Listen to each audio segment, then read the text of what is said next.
What's up, everyone? This is Mike Casu, and you're listening to the Brute Strength Podcast. This week, I interviewed Jacob and Sunny Hutton, the two head coaches of Brute Body. Over the past 6 to 12 months, we've gotten dozens and dozens of questions about body transformation, ranging from, what should I eat to lose body fat? What should I eat to gain lean muscle mass? How do I train? How do I get my legs stronger? All of these different questions. And in this podcast, we go into detail about some of those, as well as our program, Brute Body, and how and why we set it up the way we do, what makes it unique, etc. We also have something else to offer you if you want more information on body transformation. You're just looking to, get leaner while continuing to build muscle and get stronger. We have a free ebook, and girls, yours is called 27 Brute Fundamentals for Getting Strong and Lean. Guys, we only gave you 25, but they're a good 25. 25 Brute Fundamentals for Getting Strong and Shredded. I'm not sure if there's a difference in getting lean and shredded, but we figured the guys might like that a little bit more. In this thing, we've got tips for building lean muscle mass, habits to get and stay healthy, fat loss myths. Both of them have a 5-week pull-up progression that, it doesn't matter if you can already rep out 20 and you want to get 25, or if you haven't even gotten your first one. This thing can help you get way, way better at pull-ups, probably faster than you've ever done before. Guys, we have a lot of information on building a bigger bench and chest, while ladies, we have stuff for your glutes. So if you want access to this free ebook, go to brutestrengthtraining.com/fundamentals. brutestrengthtraining.com/fundamentals.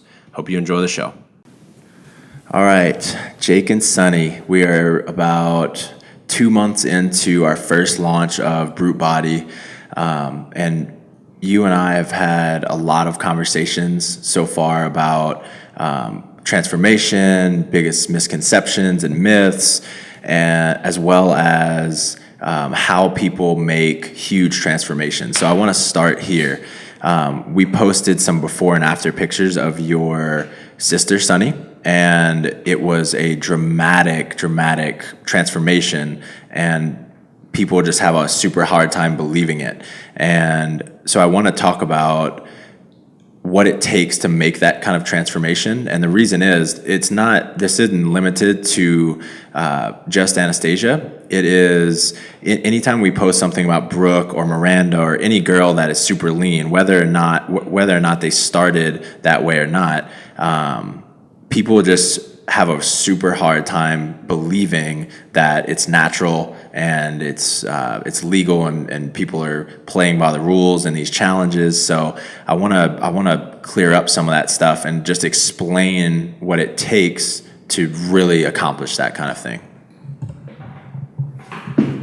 Okay, so first we'll start with a little bit of background on my sister. She was a D1 soccer player, so she had a kind of unique base going into this transformation challenge. That's not to say that she was in shape going into it at all. She actually came in November to visit for Thanksgiving, and she was in the worst shape I've ever seen in my life.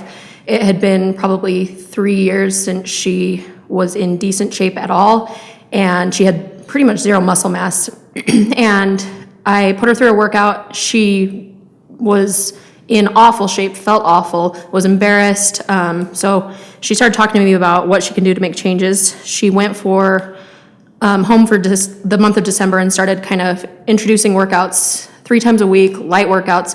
And then I told her about the bodybuilding.com transformation challenge. It's a 12-week transformation challenge. She had the chance to win $100,000.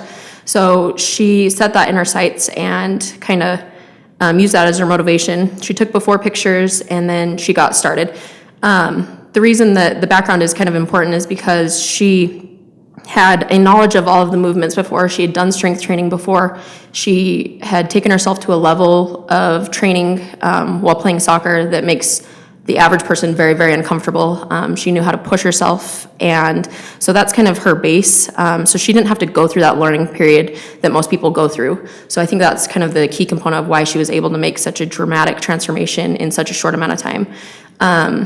Second, she was very, very dedicated. She's obviously a very dedicated person in anything she sets her mind to. She's about to graduate from oral surgery school. She's been in school since she was 5 years old and has gotten straight A's the entire time. So when she sets her mind to something, she's very dedicated. And I think that's kind of what it takes for somebody to have a transformation or stay at that level of leanness, like a Brooke or a Miranda, and be successful with that is the dedication, consistency, all of that. As far as workouts, that she did a base of what we have for Brute Body, but she has no Olympic lifting background or gymnastics background. So I tweaked that side of things because I wasn't there to help her learn, or she didn't have an access to a CrossFit gym where she could have eyes on her. So I gave her some modifications of things she could do in place of that. But she followed that mixture of strength training, high intensity workouts, and conditioning. And then the last component that I think kind of set her apart from everybody else was her nutrition. She followed our War on Carbs diet. She took it to another level because she was trying to win $100,000 and did the first 3 weeks with the cheat meals that we have programmed in. And then for the remaining 9 weeks, she ate 100% clean the entire time. She didn't have the cheat meals. She followed the same macros though, but she did it with clean carbs like sweet potatoes, brown rice, Kodiak cakes, that kind of thing. So I think that's why she was able to transform her body so dramatically and get as lean as she got. She got DEXA scanned at 16.9% body fat, and she started at over 25%. So she lost a significant amount of body fat and increased her muscle mass.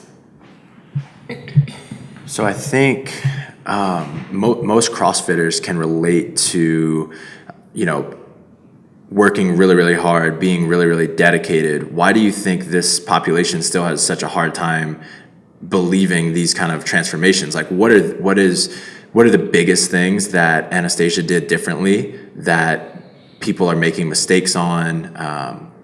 Just where's the biggest difference?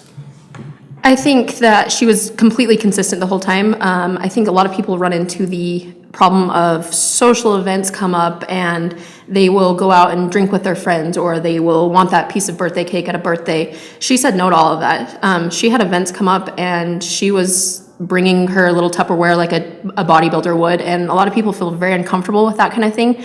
But I think that's where the biggest difference comes with the average person or average CrossFitter that's trying to make a transformation is they'll be like, oh, 1 or 2 days out of the week, as long as I'm good most of the other time. And same thing goes with training. She woke up, she had 12-hour days. She's in oral surgery residency right now. She woke up at 4:30 every single morning, went and worked out. On days that she had 2-a-days programmed in from me, she went in and hit her second session after she'd worked for 12 hours. And I think that's kind of the biggest thing, is staying 100% consistent through the entire time that you're trying to transform your body. Yeah, I think most people just don't know that level of sacrifice. They know really hard work for a couple hours a day, and some people maybe not even that much, but they don't make the sacrifices in nutrition. They take some off days. They're not recovering properly, all of that kind of stuff. And just to be clear, for anybody listening to this, we're not saying that you have to do this. We're trying to explain how some people are able to do this, and it takes pretty much a perfect, them perfectly adhering to the program, whatever that program and nutrition plan might be. Jake, can you kind of explain the basis for transformation for everybody? Like, what are the key components that people need to be aware of when they're, about to start changing their body? I'm talking about training exercises, rep ranges, nutrition. Just what are the basic fundamentals what is the best way to go about that? I have one of the biggest things I see is people go into the gym. If they don't follow a program, so let's say we're doing like a hypertrophy rep range, and we pick a body part that probably isn't going to affect let's just go arms, for instance, right? Everyone, lots of guys want big arms. So I see guys all the time doing a weight that for 12 reps that they can probably hit for 30. And I see it in my gym all the time, in CrossFit gyms all the time, because people are kind of conditioned to save themselves, right, to keep going. You have to go to complete failure to build muscle, right? So I think that's one thing, and maybe that's why a lot of CrossFitters, they see this and they're like, oh, they're on steroids. It's like, well, no, you don't. When we tell you to go to failure, you need to fail, and then you need to push past failure, and that's how we're trying to build muscle. And another thing too is people don't really. The biggest mistake I see is a lack of eating protein. Like we tell these people, like we start people off on, because our program is very intense, you know. So we try to treat them like they're an athlete, right? So we might start them with over a gram of protein per pound of body weight, and that's surprising to people. And we try to program it without shakes. And the reason we do that, like, are shakes beneficial? Yeah, but no one built a great body by just drinking 5 shakes a day, right? So we try to get people out of that habit. So a lot of our programs are designed to hit your macros just in food and then shakes on top of that. And I'm a big believer in lean protein. Yeah, it has calories, but those calories are very hard to turn into fat. Like I mean, you know me, dude, I've experimented with every diet. Like every diet under the sun, just to like see what I've like fasted for days on end just to see how it affects my body. But like I did for probably 3 months once, I ate 500 grams of protein a day just in food. Just because Kai Green's like a really popular bodybuilder, right? And so he was talking about, and obviously he is on steroids, and so the way that his body uses protein is a little bit different. But I forgot the grams that he was taking in a day, but it was absurd. Like it blew my mind. And he's like, the assumption that the old like thing where you can only digest 30 grams of protein or use it at once. He's like, I just don't believe in that. And I was like, all right, let me try to. I used to eat 300 grams a day, pretty much every day through college football. That I just wanted to bump it up a little bit to see what happened, and I went from floating around 235 to being like 255 shredded. And everyone, I mean, obviously everyone says, oh, you got to be on steroids to get that big, but no, it's a job to eat that much. Like to eat a pound of meat every time that you have a meal, like that's a job. And people, I think that's the biggest thing, that you got to commit. If you want to transform your body, you got to commit to a lifestyle change. You got to commit to prepping your food, having your meals ready, and doing everything right. And that's how you're going to make that kind of transformation in that short of time. And it is like what we said from the beginning. So this is why because people always talk shit, man. They always talk shit on me. I can change my body fast as shit. And I'm strong. Like I worked a long time to get as strong as I am. At one point I was bench pressing 550 pounds raw, right? So like last year I didn't bench at all because I was trying to get more upper body mobility for muscle ups and things like that. I was trying to lose body weight. So I didn't bench it probably for 8 months, right, through the games. And then I started benching again. I think the first week I benched, I barely got 365, which for me was like embarrassing, right? Well, 2 weeks later, I hit 425 for 3. And so like, are those strength gains normal for someone else to build that strength? No, but like my body's already been there. And so I guess what I'm saying is, if I start eating 300 grams of protein a day and I can hit, well, I texted everyone because someone was talking shit on something that I did. Remember? I texted out like our group of people and I said, do people not understand that when I can hit 315 for sets of 20, like how fast I can grow my chest? Like it is a different level. Like maybe everyone can't transform their body that fast, but it is possible. And so that's what goes back to Anna. Like she, growing up, was one of the fastest people in the state. So I grew up with her. She was my age. I mean, the only person that was beating her was Sunny, my wife. So I remember I was like, oh, Anna's about to smash these people, and then Sunny just came by and just flew by her, you know? But she had that capacity. She's very fast twitch.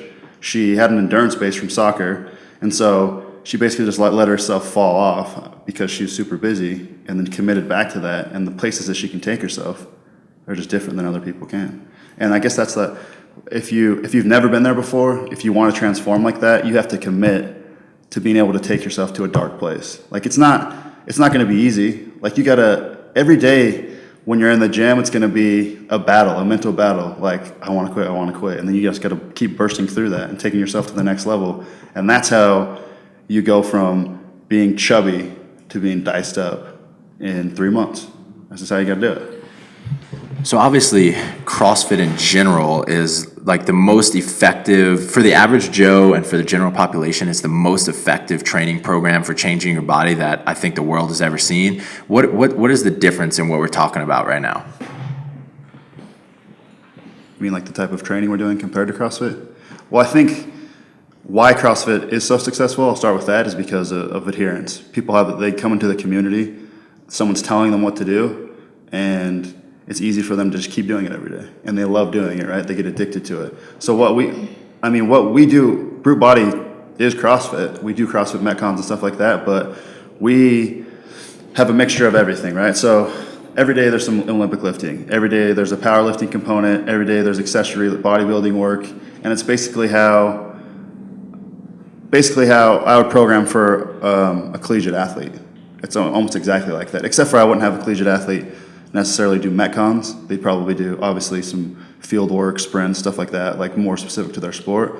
But the lifting is more like a collegiate athlete, and the goal is to get strong, put on muscle, get explosive. And so we use the tools from every avenue of exercise, right? Olympic lifting, powerlifting, bodybuilding. We combine those together, program it in a smart way, and people get results faster. One thing to add to that is my sister noticed a drastic change when she started implementing in Metcon work. She said that she felt her body tighten up instantly, like within a week.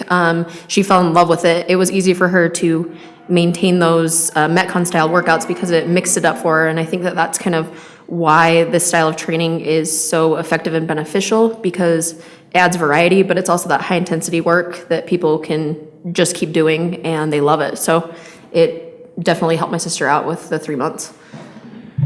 So what do y'all think is what are the biggest mistakes that people in the CrossFit community, because that's the majority of people listening to this are in that community. What are the biggest mistakes they're making in training? Because they're obviously doing the Metcons. Why are they hitting plateaus in their body composition? And how do you want to talk about that? Well, I think you kind of touched on it earlier. A lot of CrossFit gyms, at least what I've seen, and even been a part of some, that I just don't agree with sometimes the way that people are programming. They come in, warm people up, and just do a long Metcon, right? Most people don't do that, but to change your body, so let's think about it. People want to get strong, and they do Metcons, right? So a lot of CrossFit gyms will be like, let's go 5 sets of 2, strict overhead press, and then they'll go into a Metcon, right? So that's their strength for the day. Well, that's not a rep range. It's going to build you very much muscle. And then you're going straight into cardio work, basically what a Metcon is, right? So you got to choose the right rep ranges to build muscle. If you build muscle, obviously your caloric needs are going to raise instantly, and then it's going to be easier to lose body fat. I mean, the more muscle, for me right now, so I'm coming off an ACL surgery, I'm out of shape. My legs are starting to get huge again. I've lost body fat. I probably swapped 10 pounds, right, of body fat. I've been lazy. It's embarrassing. But I probably, just by lifting my legs again, gained 10 pounds of muscle and then just lost 10 pounds of fat without much effort cardiovascularly. But I can just eat more food. I can get away with more. I didn't change my diet. Like, I'm not eating as clean as I should right now. But adding that muscle just makes everything easier. And that's one thing I tell people. It's hard to get there. So like for Anna, that was hard. It was hard for her to get to where she is. Sorry, I changed the subject. But it's very hard to transform, but it's easy to maintain it if you have even 75% of the commitment that you put into that transformation. So you can get away with, so this is how when people are looking at our diets right now, they're like, and we're getting a lot of emails like, are we going to keep going after this? Like, I love the training, but like, are we going to have more diet options? I'm like, yeah, like some of these carb cycling diets, for me, I enjoy them, they're sustainable, but most people can't sustain that long term, right? Our goal is to get them to transform their body and then get them on something they can do long term, right? So maybe for me, I like to do extreme carb cycling where I won't have hardly any carbs for a couple of days and then just eat whatever I want. And I can do that all the time. Like if I want to get really lean, that's what I'll do for a few weeks, right? But then at the same time, there's another diet called carb backloading, right? And what you do is at night you get to eat carbs and kind of eat whatever you want, right? And once I'm lean, as long as I work out hard every day, then I'm allowed to eat whatever I want. And I think that's one thing that people get discouraged during a transformation. They're like, gosh, I have to do this forever to have this body. Like, no, get the body, commit to keep working hard, and then you're afforded way more food options and like to eat whatever you want. You can fit more in. And I think that's kind of the light at the end of the tunnel that some people miss, and that's why they don't follow through or finish their transformation. Because once you got the body, you can keep the body. I just want to back up for just a second and explain this point. So Jake is his example was, and we'll come back to nutrition in just a second, but his example was a lot of gyms will do very low rep, high intensity, so very heavy lifts at the beginning of the workout. So he said 5 sets of 2, let's say back squat. What that's doing is it's predominantly training your central nervous system. And none of this stuff that we're talking about is black and white. We're definitely generalizing, but it's predominantly training the central nervous system. And then you're going into a Metcon, which has a large cardio component. What we're missing for this body transformation piece is in that middle range. So between 5 and 15 reps is where you're really taxing the muscular system and you're tearing up a lot of muscle tissue, and that's what signals to the brain to make the muscles grow, right? Then you take all of that extra protein that you're eating and it makes your muscles grow. As far as nutrition, Jake, how are these diets that you're talking about different from the paleo diet and zone? Like why are they working faster to help people lose body fat and put on muscle mass? Well, I mean, I know what paleo is, but that's one thing I've never done, because it's basically just a guideline of what you can eat, right? It doesn't tell you how much to eat. Is there any paleo diet that tells you, oh, you got to follow these macros? Yeah, so everything that we do is you give a set number of macros. So a lot of our diets are carb cycling diets. We have some just flexible dieting stuff too, but you have to hit this many grams of protein, this many carbs on this day, and it's based around a training plan. So I'm under the school of thought that, so a lot of people say, oh, have your high carb day on your leg day, right? So for carb cycling. So carb cycling, let's explain carb cycling a little bit. It's basically just you're cycling carbs throughout the week. So maybe you can do it a million different ways. So one way that we do it, one of our diets is called Get Lean. So like Monday will be a low carb day. Tuesday will be a super low carb day. So only green veggies are allowed, because they just don't really have a big impact on your insulin, and it really gets you depleted of muscle glycogen, right? And then Wednesday will be your high carb day. Well, the way that we've developed the training plan is going into Monday, you'll be pretty full of glycogen, right? So I mean, this is an extreme fat loss plan. So that's one thing to think about. So Monday is basically like an upper body specific day. Glycogen depletion on that day won't be huge, right? So you have low carbs, you get to keep your glycogen levels a little bit higher going into Tuesday. Tuesday is a very, very hard leg day, and that will deplete your muscle glycogen. It's going to be a hard Metcon after that leg day. The leg day is long. It's just big compound movements that are going to deplete your muscle glycogen. And then going into Wednesday, we have it structured that you do core and cardio, and basically it's a longer cardio segment. So you go into that day being depleted of muscle glycogen in the hopes of tapping into your body fat stores for energy while you're doing it. And it does work. I've done it a lot. It works very, very fast. And then after that day, that is when you'll restore your muscle glycogen and have a high carb day, right? So a lot of people, they'll throw their high carb day on their leg day. But to me, I guess it doesn't make sense, because those carbohydrates, like muscle glycogen, I don't have an exact stat, but so depending on how you try to replenish it, it can take up to like 22 hours to replenish muscle glycogen. So to say that you should have a high carb day on your leg day, it's not even going to affect that workout. So why don't we get you depleted, tap into your body fat, carb you up, and then it'll affect the next 2 workouts going into Thursday, Friday, you're depleted again, hit your cardio Saturday, and then you carb back up.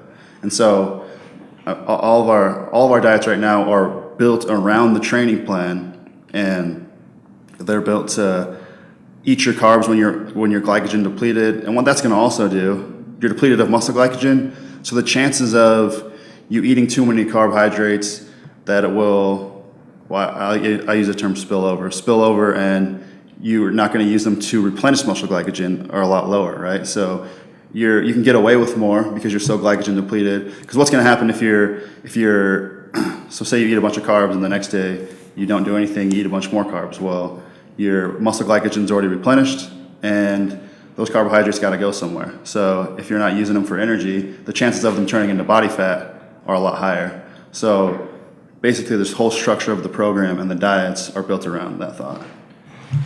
So this is not necessarily a diet built for overall health, guys. This is something to help you lose body fat as rapidly as possible. And it basically any more extreme than this, you're just not going to be able to stick to for a very long time. Your mood is going to change, all of that kind of stuff. So these diets are all, like he said, based around the training and based on losing body fat as fast as possible. So the biggest difference in these other diets, those are lifestyle diets, paleo and zone, and these are diets to transform your body.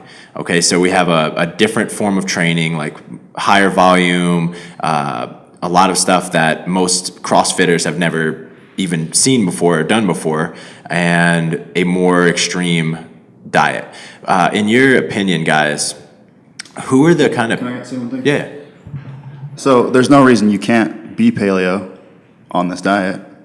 So I guess the difference is paleo is a lifestyle. We're giving you the certain macros to hit, but you can definitely do paleo and be on this diet. You just have to fit it in your macros. And so so when I'm trying to eat clean, even just most of my life, I don't hardly touch dairy, and I'm gluten free just because I don't digest it very well. You know, I'm not a gluten hater. Don't think I'm a gluten hater, man. I love gluten. That's very cool of you. But I just get heartburn. Anyway, so I mean, I pretty much eat paleo with rice. Oh, and potatoes, and because I don't really see a problem with those. So I try to eat a diet that's low inflammatory, and that's basically what paleo is, right? That's why it's so great for you, and that's why it's a great lifestyle diet. But there's no reason you can't fit paleo into a macro plan. Thank you for clearing that up. I like that. In your opinion, what are the characteristics of the guys and girls that make the biggest transformation? So we talked about adherence and consistency are the two most important pieces to transformation. What characteristics do these people have that end up making the biggest changes? Sure. I think that people that make the biggest transformations are the people that are willing to push themselves out of their comfort zone, like Jake was saying, go to that dark place. Also, people that make transformations are people like my sister, who is naturally super athletic, super strong, super explosive, things like that. But that's not to say that people who aren't naturally like that can't make transformations like that. They might have to work a little bit harder than somebody who's naturally blessed with those abilities. But I think that that's kind of another key component, is somebody who is willing to lift heavy weights and pick the heaviest thing that they can do for lunges on a workout, things like that. They aren't picking like 10-pound dumbbells and doing lunges in that manner. I mean, really what it is a mental game in every area, right? So what is their adherence to the diet? Their adherence to the diet is a huge component, right? That's a mental component. But one that the other side of mentally being able to take yourself somewhere, especially like in CrossFit, if you're doing a Metcon, one reason at my gym, I try to do a lot of interval work and not just give people like, all right, we're doing a 20-minute AMRAP today. Because unless you have a good fitness base, a lot of people are just standing around for half of that AMRAP, right? So I like to do things where like, look, you're hitting this, like let's see where you're at on your max 1 minute row.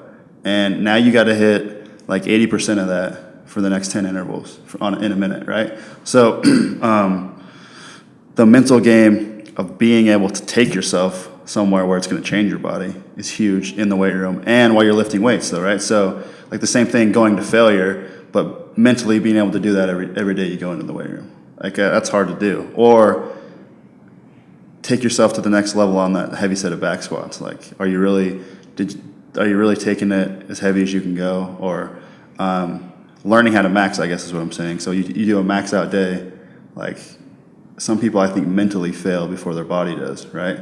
And that's one reason they're not getting stronger. Well, that's another, them not taking their body to where it can physically because they're weak mentally is not allowing them to transform their body. So I think that's a huge component.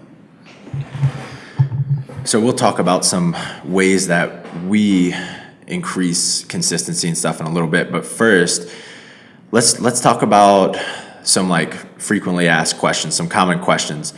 Is it possible to lose body fat while getting bigger, while building muscle?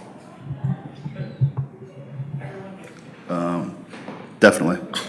I've done it with, I mean, genetics has a huge part in it too, right? But I've done it with almost any college athlete that I've worked with that went from eating McDonald's twice a day to following a diet and doing a structured lifting plan. When I was training for the combine, this was the biggest example. So training for the combine, we get set up in an apartment, and Are you talking about the grid combine? I get set up in an apartment. My roommate is this little wide receiver from Oregon State, and he, like when he came in, he did not look like a college football player. And I think he was 167 pounds and he had 14% body fat. In 8 weeks, he weighed 180 pounds and he had 8% body fat. So he gained 13 pounds and lost 6% body fat. And that shit was legit as possible. He was in there. We had a meal service, and I mean, I've always been obsessed with food and stuff, and I'm like, this just isn't enough food. So we canceled the meal service, started buying our own groceries, and I started helping him eat.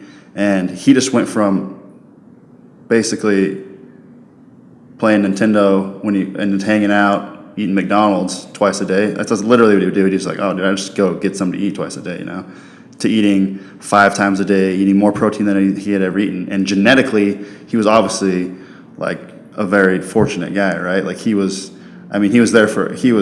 training for the combine for a reason. He was a great wide receiver. The dude had hands, like he was fast, but his body just didn't look it. And then he committed to 8 weeks of just working hard and just transformed his body completely. I want to touch on something that y'all keep bringing up. So this part about genetics. So people with fast twitch muscle fiber, like predominantly fast twitch muscle fibers, your fast twitch muscles, everybody's got them. Some people just have a higher percentage of them. Those are the bigger, showier muscles. So people with a high percentage of those muscles in their body are going to naturally be able to look better. And as soon as they try to start to transform their body, those big muscles are going to kind of come to the forefront a little bit faster.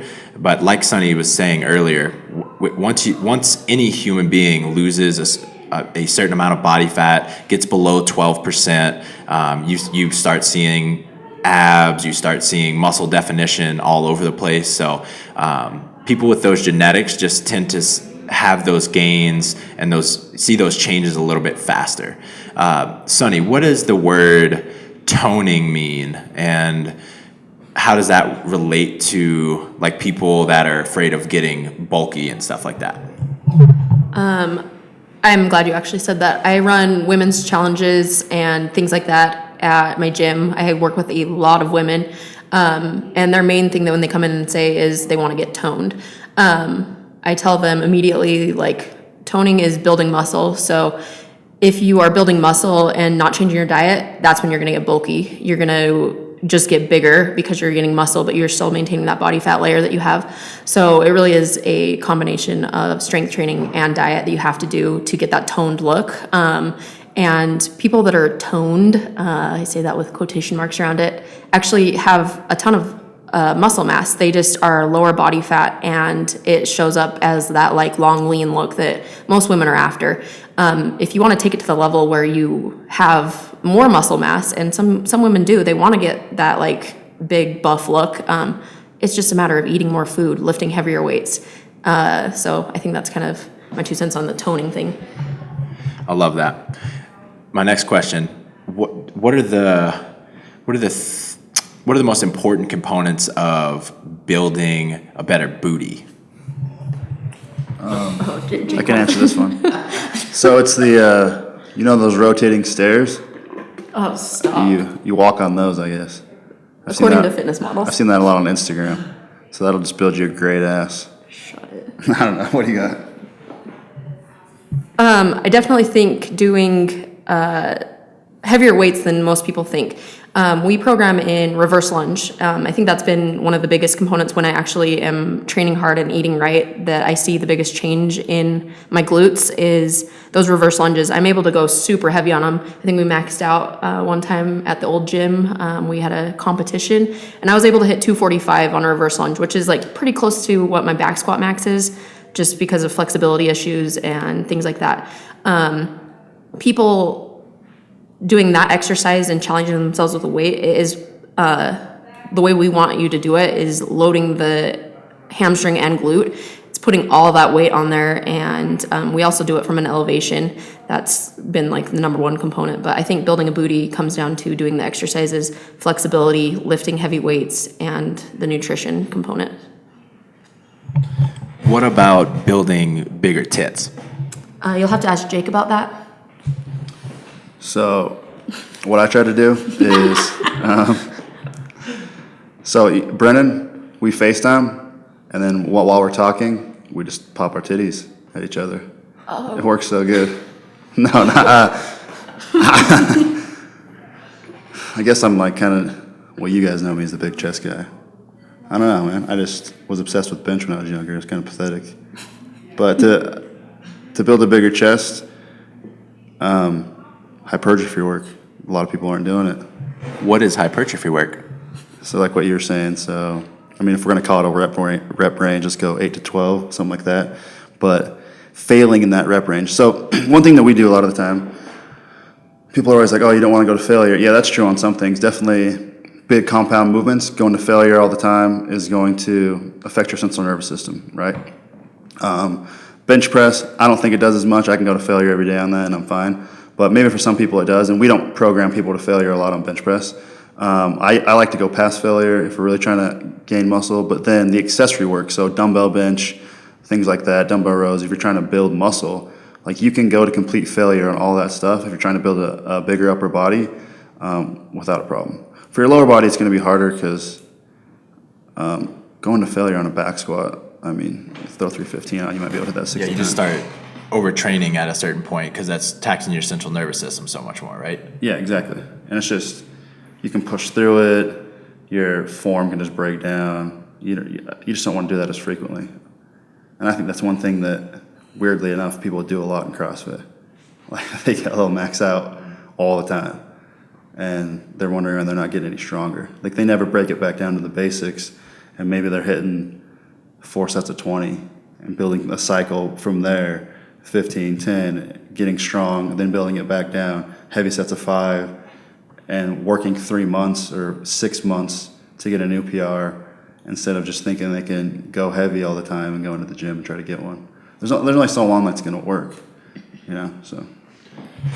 And what about the gun show? The gun show has gotten such a bad rap in the CrossFit community. How do we, obviously we don't promote or we don't tell people that should be the base of their program, but how do we marry the two, right? We're trying to train to get stronger, more athletic, be complete athletes, but we're doing the gun show. What's that about?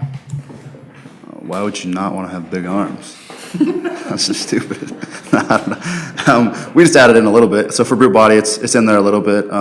Just try to take it to failure. One thing that's great about arm stuff that helps you as a CrossFitter is it helps clean up all that like forearm garbage and elbow pain, because you kind of just like isolate the muscle a little bit. Doing that once or twice a week, I don't see any problem with that.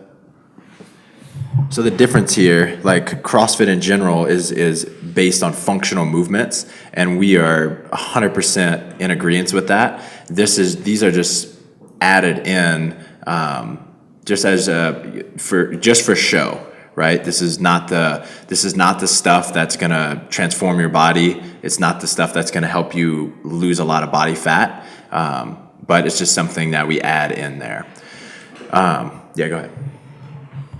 Let me just defend the gun show a little more. If you're saying it's not functional.